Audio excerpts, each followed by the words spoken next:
तो अब हम लोग देखते हैं tan x के बारे में। ये आपका fx दिया हुआ है tan x, और फंक्शन कहाँ से डिफाइन है, R2R में, ठीक है। तो हम लोग सबसे पहले चेक करते हैं कि ये आपका बाइजेक्टिव है कि नहीं। तो ऑब्वियस है कि बाइजेक्टिव नहीं होगा। बाइजेक्टिव नहीं होगा तो क्या होगा, अगर आप यहाँ से अगर लाइन ड्रॉ करो तो देखो ग्राफ को बहुत जगह कट रहा है, ठीक, बहुत जगह कट कर रहा है, और इसका जो है ये जो है बहुत जगह कट करेगा, तो ये मिनिमम होगा, ठीक है, फर्स्ट पॉइंट। सेकंड पॉइंट क्या, कि क्या ये आपका इनटू फंक्शन है कि नहीं। तो इनटू फंक्शन चेक करने के लिए codomain is equal to range होना चाहिए। अच्छा, ये तो हमको पता चल गया कि ये 1 1 नहीं है, ठीक है, 1 1 नहीं है, तो ये क्या है, मिनिमम है, ठीक है। तो अब हम लोग क्या करते हैं, अच्छा बाइजेक्टिव किसको बोलते हैं, बाइजेक्टिव जो है, बाइजेक्टिव फंक्शन किसको बोलते हैं हम लोग, 1 1 होना चाहिए प्लस ऑन टू होना चाहिए, ठीक है। तो ये फंक्शन तो 1 1 रहा नहीं, इसका मतलब ये बाइजेक्टिव है नहीं, सीधा सा बात। एक आप चेक कर लिए, दूसरा चेक करना ज़रूरी नहीं है, ठीक है, लेकिन आप फिर भी चेक कर लो। चलो देख लेते हैं ये ऑन टू है कि नहीं, ठीक। तो अगर चेक करोगे तो ये ऑन टू कैसे चेक करेंगे, codomain is equal to range हो जाता है तो ऑन टू हो जाता है। तो आप इसका रेंज चेक करो। रेंज कैसे हम लोग पता कर सकते हैं, ग्राफ से। तो अगर ग्राफ से देखोगे तो इसका रेंज कहाँ से कहाँ तक जा रहा है, -∞ से +∞, आप देखो, ठीक है, क्योंकि -π/2 पर क्या अनडिफाइंड है, तो इसके जस्ट राइट साइड देखोगे तो ये यहाँ पर क्या कर रहा है, इन्फिनिटी को टेंड कर रहा है, ठीक है, टेंड टुवार्ड्स -∞। और इधर जो तुम देखोगे ये ऊपर के साइड जा रहा है, π/2 ऊपर तो नॉट डिफाइंड है, इसके इधर क्या है, ये +∞ तक टेंड कर रहा है, ये -∞ तक। तो इसका रेंज क्या हो गया, रेंज हो गया -∞ से +∞। आप इसको R भी बोल सकते हो। तो यहाँ पर ये दोनों इक्वल हो गया, यानी कि ये ऑन टू है। क्या फिर भी ये बाइजेक्टिव फंक्शन होगा, नहीं, ये तो मिनिमम है, मिनिमम है और ऑन टू है। 1 1 होता और ऑन टू रहता तब ये बाइजेक्टिव होता। तो अब ये बाइजेक्टिव नहीं है अभी, ठीक है। तो अब हम इसको क्या करेंगे, इसको बाइजेक्टिव बनाएंगे। ऑन टू होने से खाली काम नहीं चलेगा, 1 1 भी होना चाहिए। तो हम लोग क्या करेंगे, इसके डोमेन को रिस्ट्रिक्ट करेंगे, ठीक है। तो डोमेन को कहाँ से कहाँ तक रिस्ट्रिक्ट करेंगे, इसमें जो डोमेन रिस्ट्रिक्ट करेंगे वो -π/2 से +π/2 तक। देखो, तो fx जो लेंगे वो tan x लेंगे, और डोमेन जो हो जाएगा वो -π/2 से +π/2 के बीच में होगा। क्या होगा,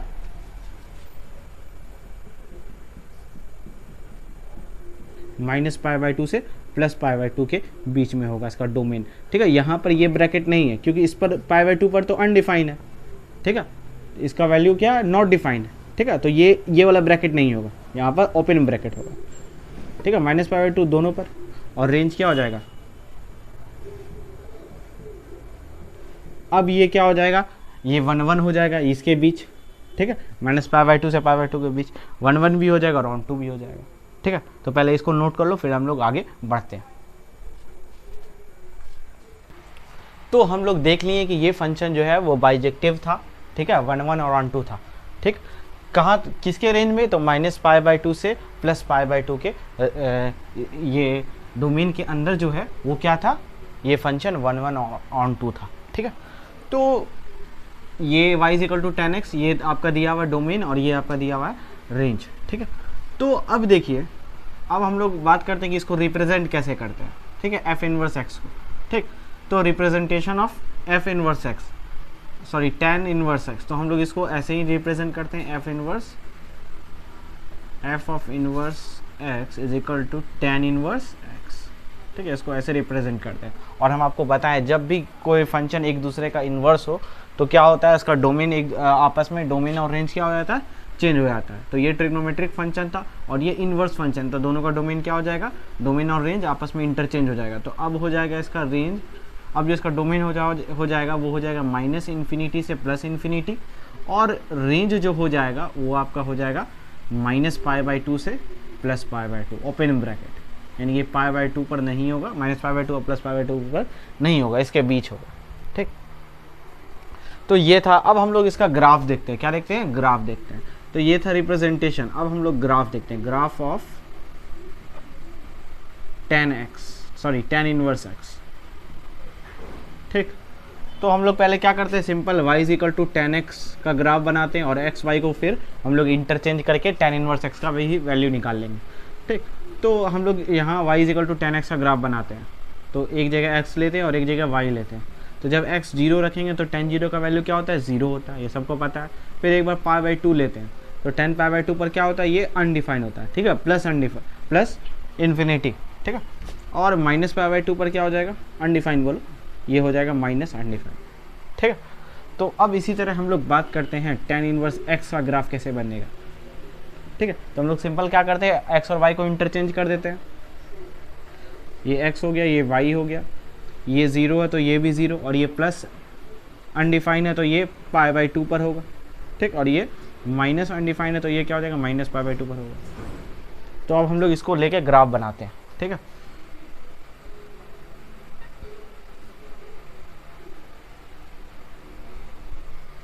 तो ये हो गया तुम्हारा x एक्सिस,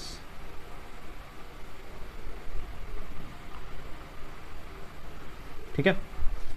तो tan 0 पर वैल्यू क्या है, 0, सॉरी, जब x 0 है तो y क्या है तुम्हारा, 0 है, यानी कि ये पॉइंट, ठीक। इधर 0 होगा, इधर π/2 होगा, है कि नहीं। ये x वाले को हम लोग कैसे रिप्रेजेंट करेंगे, इस तरीके से, ये 0 होगा, ठीक है, ये π/2 होगा, ये आपका माइनस π/2 होगा, क्या होगा, माइनस π/2 हो जाएगा, और इधर ये x पे जो पॉइंट रहेगा वो हम लोग लेंगे, ठीक। तो जब जो है, ठीक है,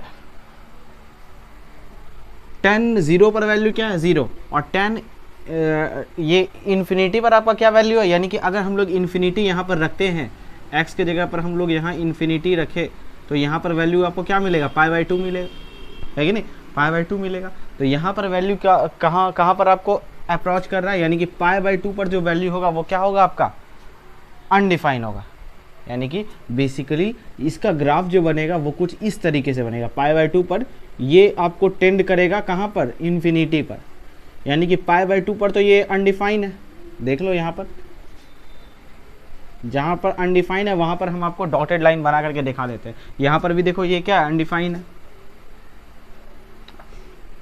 ठीक है, ये आपका हो गया डॉटेड लाइन। अब आपका π/2 पर वैल्यू आपका क्या है, अनडिफाइन है, ठीक है। तो अनडिफाइन कैसे जाएगा, ये इस तरीके से जाएगा, ठीक है, ये अनडिफाइन का वैल्यू। और जब माइनस इन्फिनिटी पे हम लोग वैल्यू रखेंगे तो यहाँ पर आपका क्या आ जाएगा, ये इस तरीके से ग्राफ चल जाएगा, ठीक है, ये इस तरीके से,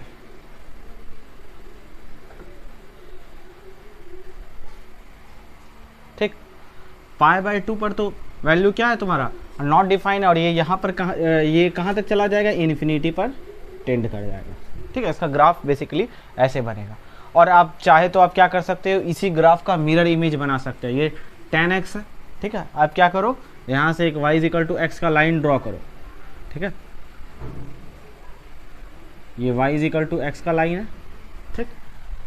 अब आप क्या करो, इसको मिरर इमेज कर दो, तो ये देखो ये इधर चला जाएगा, ठीक है, इस तरीके से, और ये आपका किधर चला जाएगा, ये आपका इस तरीके से चल जाएगा, ठीक है।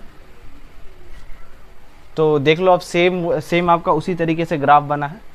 तो बस ये था आपका tan इनवर्स x का ग्राफ, ठीक है। अब थोड़ा सा आगे हम लोग इसके बढ़ते हैं, इसके बारे में सारा डिटेल हम लोग देख लेते हैं कि क्या क्या है, इसका डोमेन क्या है, रेंज क्या है, ठीक है, इसको नोट कर। अच्छा, ज़रूरी नहीं है कि तुम यहाँ पर ये प्लस इन्फिनिटी भी लो, माइनस इन्फिनिटी भी लो।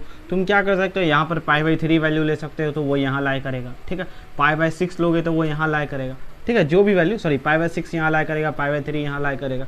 तो तुम अपने मन से पॉइंट करके देख सकते हो। तो ये ग्राफ जो है वो इसी तरीके से जाएगा, ठीक है, क्योंकि आपको इन्फिनिटी और प्लस इन्फिनिटी में, माइनस इन्फिनिटी में समझ में नहीं आ रहा है। तो आप क्या कर लो, आप π/6 का वैल्यू रख के देख लो, फिर π/3 का वैल्यू देख लो। तो आप कभी ये यहाँ पर आएगा, ये यहाँ पर आएगा, ये मान लो π/6 है, ठीक है, 30 डिग्री। तो ये आपका ग्राफ जो है वो यहाँ पर आएगा, यानी कि यहाँ पर, ठीक है, ये सारा वैल्यू आपका, आप इसको भी रख करके देख सकते हो यहाँ पर, ठीक है, यहाँ पर या यहाँ पर, जिसमें रखो, इसमें रखोगे तो फिर इसका इन्वर्स कर देना, ठीक है, इसका जो भी है x और y को इंटरचेंज कर देना। तो आप वैल्यू रख करके देख सकते हो, या फिर आप ऐसे ही ग्राफ याद कर सकते हो, या फिर आप मिरर इमेज से y = x लाइन के, तो आप उससे भी देख सकते हो, ठीक है। अब इसको नोट कर लो।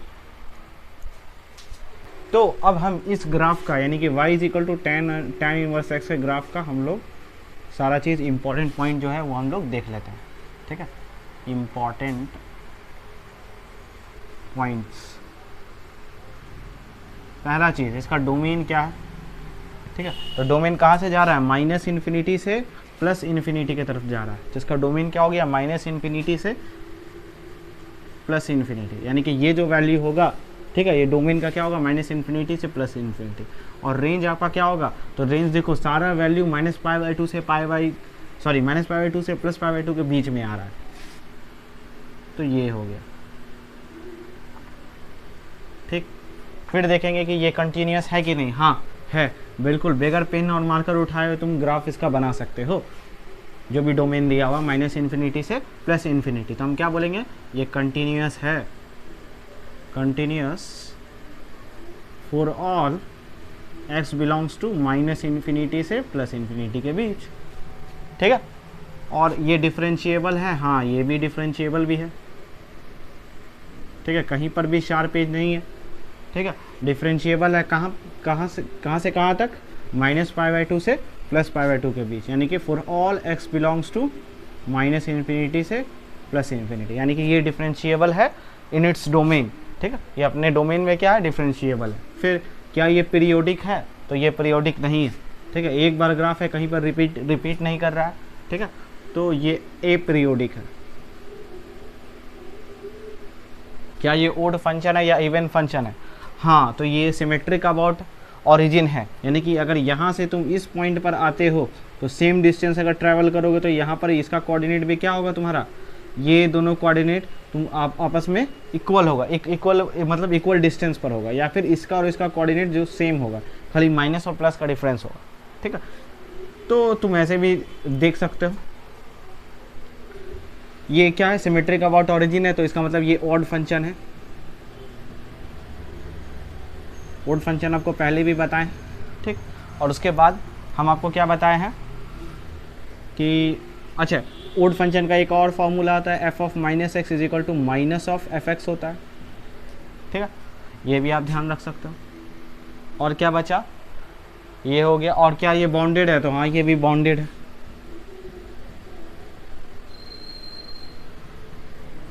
अच्छा, क्या ये इंक्रीजिंग फंक्शन है या डिक्रीजिंग फंक्शन है, तो देखो ये वैल्यू हमेशा बढ़ ही रहा है, ठीक है, ये वैल्यू हमेशा बढ़ ही रहा है, तो ये क्या है, इंक्रीजिंग फंक्शन है। यहाँ पर आप वैल्यू लो, एक्स एक्सिस से नापो, फिर ये देखो यहाँ पर वैल्यू घट रहा है और वैल्यू क्या हो रहा है, सॉरी बढ़ रहा है, ठीक है, और वैल्यू क्या हो रहा है, बढ़ते जा रहा है, माइनस से ऊपर बढ़ोगे तो बढ़ेगा वैल्यू, देखो, और ये इंक्रीज करते जा रहा है, तो ये फंक्शन कौन सा है आपका, इंक्रीजिंग फंक्शन है, इंक्रीजिंग फंक्शन। तो ये सारा हम लोग tan के बारे में देख लिया, ठीक है, इसको नोट कर लीजिए। तो अब हम लोग देखते हैं cot x के बारे में। तो ये जो है आपका ग्राफ है y equal to cot x, ठीक है, ये आपका ग्राफ दिया हुआ है। तो अगर चेक करोगे तो ये भी बाइजेक्टिव नहीं निकलेगा, सेम। अब बार बार हम लोग कितना चेक करेंगे, आप लोग खुद से चेक कर लो, इसको चेक करके देख लो।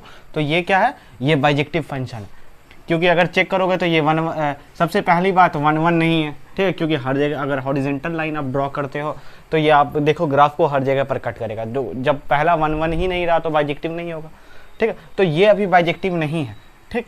तो लेकिन इसको हम लोग क्या करेंगे, बाइजेक्टिव बनाने के लिए हम लोग क्या करेंगे, इसको किसी डोमेन में, इसका डोमेन जो है वो रिस्ट्रिक्ट करेंगे।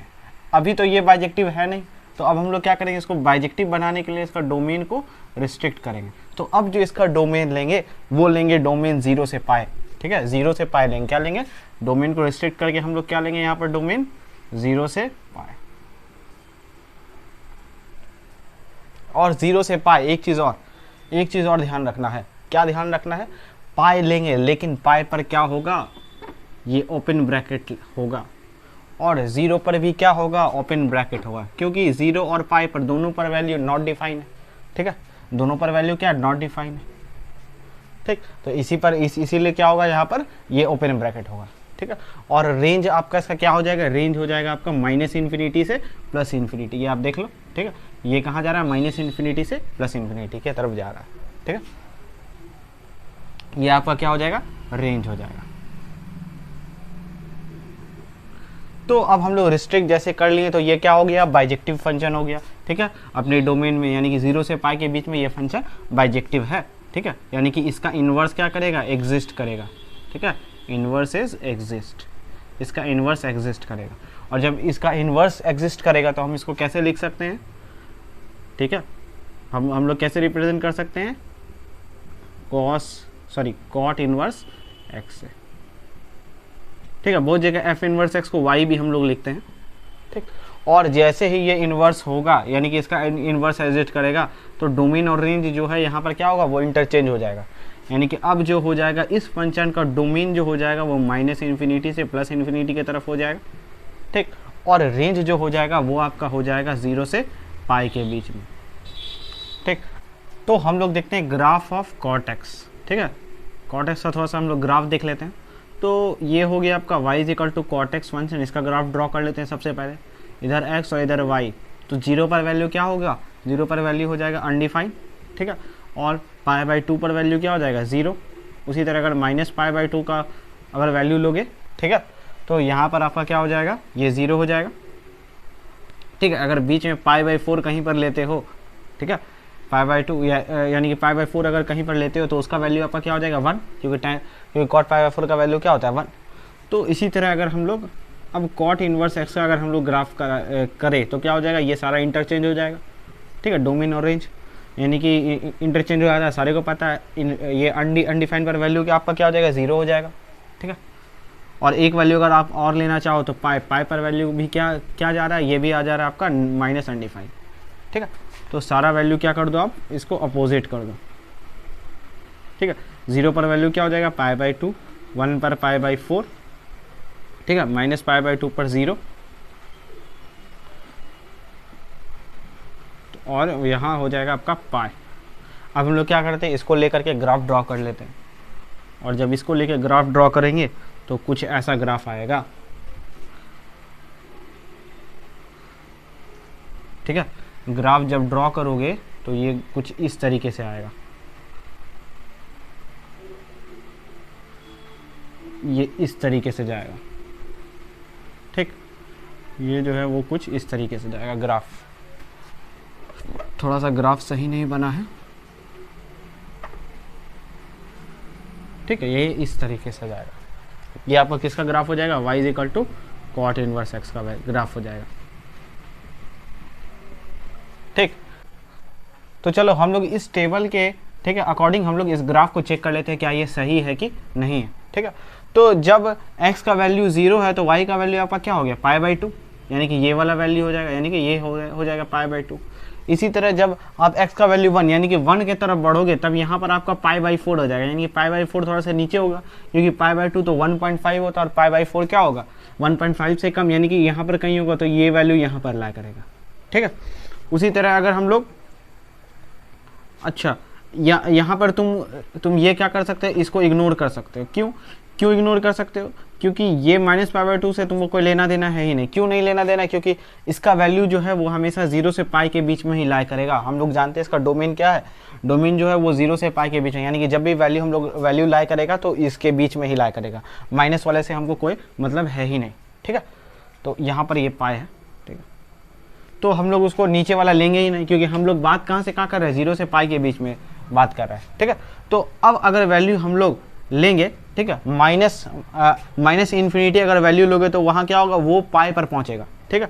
यानी कि अगर -∞ लोगे तो -∞ इधर आता है, ठीक है। तो ये वैल्यू ये कहाँ पर लाई करेगा, ये पाई पर लाई करेगा, लगभग कहाँ पर लाई करेगा, ये वैल्यू यहाँ पर लाई करेगा, ये पाई पर, ठीक है। क्योंकि हम लोग जानते हैं कि कॉट इनवर्स पाई का वैल्यू क्या हो जाएगा, अनडिफाइंड, क्योंकि अनडिफाइंड पर लाई करेगा, ठीक है। तो ये वैल्यू तुम्हारा ये इधर हो जाएगा, ठीक है। और उसी तरह अगर तुम ये प्लस अनडिफाइंड लेते हो, यानी कि ये वैल्यू इधर लेते हो, ठीक है, पॉजिटिव अनडिफाइंड इधर आता है और निगेटिव अनडिफाइंड इधर आता है, सारे लोग को पता है, ठीक है। अगर ये पॉजिटिव अनडिफाइंड लेंगे तो ये वैल्यू कहाँ पर टेंड करेगा, 0 पर ये टेंड करेगा, यानी कि ये वैल्यू जो है ये एकदम 0 तक होके चला जाएगा, ठीक। तो इस टेबल के अकॉर्डिंग ये ग्राफ था। अब आप क्या कर सकते हो, यानी कि एक और तरीका इस ग्राफ का जो हम लोग जानते हैं कि हम लोग mirror image along y = x के अगर ड्रॉ कर लिए, ठीक है, यानी कि y = x अगर लाइन के हम लोग क्या कर लिए, अलॉन्ग अगर इसका मिरर इमेज ड्रॉ कर लिए तो उससे भी आप ग्राफ पता कर सकते हो, ठीक है। तो आप जैसे ड्रॉ करोगे तो ये जो है वो कुछ इस तरीके से हो जाएगा, क्या हो जाएगा, कुछ इस तरीके से हो जाएगा, ठीक है, यानी कि ये जो ऐसे बन जाएगा, ठीक। और इसका जो ग्राफ बनेगा, ठीक है, इसका जो ग्राफ बनेगा वो जो है कुछ इस तरीके से चला जाएगा, ठीक है। अगर आप इस ग्राफ को देख करके अगर हिंट लेकर के बनाओ तो यहाँ से आप इस तरीके से कर सकते हो, ठीक। तो हम लोग इसका कुछ इंपॉर्टेंट पॉइंट देख लेते हैं, important points which you need to remember, ठीक है। तो इसका जो डोमेन हो जाएगा, सबसे पहले डोमेन जो हो जाएगा वो -इन्फिनिटी से +इन्फिनिटी की तरफ हो जाएगा, और रेंज जो हो जाएगा वो आपका हो जाएगा 0 से पाई के बीच में, ठीक है, जहाँ 0 और पाई को हम लोग एक्सक्लूड करके रखते हैं, ठीक। और अगर आप ये चेक करो तो ये जो है वो कंटिन्यूस भी होगा for all x belongs to -minus infinity से इन्फिनिटी के बीच में, है कि नहीं, यानी कि -इन्फिनिटी से +इन्फिनिटी के बीच अगर आप इसका ग्राफ ड्रॉ करोगे तो ये कंटिन्यूस होगा, ठीक है। और डिफरेंशिएबल भी होगा, डिफरेंशिएबल, ठीक है, for all x belongs to -minus infinity से +इन्फिनिटी के बीच में, ठीक। और उसी के बाद आप चेक करोगे ये ऑड है तो या इवन है, तो अगर आप देखोगे तो ऑड फंक्शन के लिए यहाँ से अगर इतना दूर जाओगे, ठीक है, और यहाँ से अगर सेम डिस्टेंस ट्रैवल करो तो यहाँ पर कोई ग्राफ लाई ही नहीं कर रहा है, तो सबसे पहली बात तो ये ऑड फंक्शन होगा नहीं, ठीक है, ये सिमेट्रिक अबाउट ऑरिजिन नहीं है, ठीक है। फिर उसी तरह हम लोग चेक करते हैं ये इवन फंक्शन है कि नहीं, ठीक है। तो ये क्या सिमेट्रिक अबाउट वाई एक्सिस है, क्या वाई एक्सिस के अलॉन्ग ये सिमेट्रिक है, तो ये वाई एक्सिस है, नहीं ये सिमेट्रिक भी नहीं है, सिमेट्रिक होता है ये तो कुछ इस तरीके से बनता ग्राफ, ठीक है, तो ये सिमेट्रिक भी नहीं है, तो ये ना ही ऑड है, ठीक है, नाइदर ऑड नॉर इवन, ठीक है, ना ही ऑड फंक्शन है और ना ही इवन फंक्शन है, ठीक। तो अब देखो क्या ये इंक्रीजिंग फंक्शन है या डिक्रीजिंग फंक्शन है, तो जैसे जैसे x का वैल्यू बढ़ते जा रहा है वैसे वैसे क्या हो रहा है, ये डिक्रीज होते जा रहा है, ग्राफ नीचे जाते जा रहा है, ठीक है। तो ये क्या होगा, आपका डिक्रीजिंग फंक्शन हो जाएगा, और ये क्या है, बाउंडेड भी है, ठीक है। और कौन सा पॉइंट बच गया, बाउंडेड भी है, सारा चीज़ हो गया, ठीक है। तो आप इसको नोट कर लो।